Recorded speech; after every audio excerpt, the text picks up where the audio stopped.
Without a doubt, Julius Maddox can bench press more weight than Danial Zamani. Without a doubt, Julius Maddox will be the first person to bench press 800 pounds before Danial Zamani does.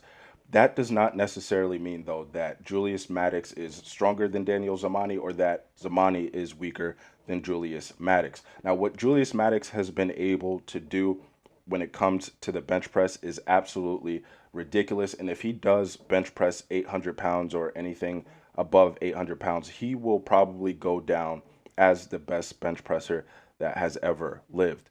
With that said, though, there is one thing that Julius Maddox has not been able to do, which isn't too surprising considering how big of a man he is, but he's never been able to bench press over 2 times his body weight. In fact, out of the top 5 strongest male bench pressers ever, Julius Maddox pound for pound has the weakest bench press. When you look at the top 5 bench pressers of all time, all 5 of them, except Julius Maddox, of course, have been able to bench press over 1.8 times their body weight. When you look at Karol Sarachev was able to bench press over 1.9 times his body weight.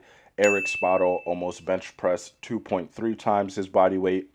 Scott Mendelson, same story, almost was able to bench press 2.3 times his body weight. And James Henderson was able to bench press just over 1.8 times his body weight. Julius Maddox, out of these 5 guys, again has the weakest pound for pound bench press and was only able to bench press 1.75 times his body weight, and that's rounded up.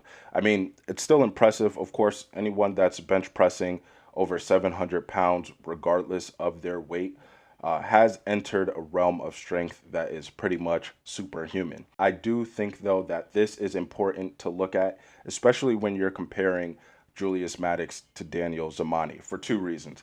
Now, the first reason is because Danial Zamani, pound for pound, is stronger than Julius Maddox. The most Zamani has been able to bench press within competition is only 706, well, not, I shouldn't say only, but is 760 pounds. Now, of course, that's 22 pounds less than Julius Maddox has been able to do in competition.